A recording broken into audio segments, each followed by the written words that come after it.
Indian super league শুরু হতে আর মাত্র দিন দুয়েক বাকি। তার আগেই বড়সড় ধাক্কা খেল ইস্টবেঙ্গল। চুক্তি ভেঙে আনোয়ার আলীকে সই করাবার শাস্তি স্বরূপ বিরাট অঙ্কের জরিমানা গুনতে হবে আনোয়ার এবং ইস্টবেঙ্গলকে। পিএসসির রায় অনুযায়ী 12,90,00,000 টাকা জরিমানা ধার্য করা হয়েছে। সেই সঙ্গে 4 মাসের জন্য নির্বাসিত প্রাক্তন বাগান ডিফেন্ডার। পিএসসির রায় ঘোষণার পর একেবারেই বিচলিত নন মোহনবাগান ক্লাব সচিব দেবাশিস দত্ত।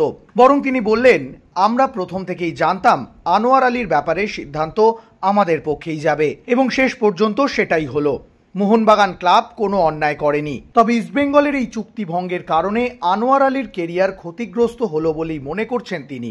এই প্রসঙ্গে দেবাশিস দত্ত আরও যোগ করে বলেন, কোনো ফুটবলারকে চুরি ডাকাতি করে সই করিয়ে মোহনবাগান ক্লাবে খেলানোকে আমি সমর্থন করি না। পাশাপাশি তিনি আরও বলেন, ইস্টবেঙ্গলের দিক থেকে দেখলে এই ঘটনা প্রথম নয়। টোলগের সময়ও একই ঘটনা ঘটেছিল, তবে এখন আইন অনেক কড়া, তাই ভুল করে পার পেয়ে যাওয়ার কোনো সুযোগ নেই। ভারতীয় ফুটবলে এই শাস্তি সত্যিই নজিরবিহীন ঘটনা।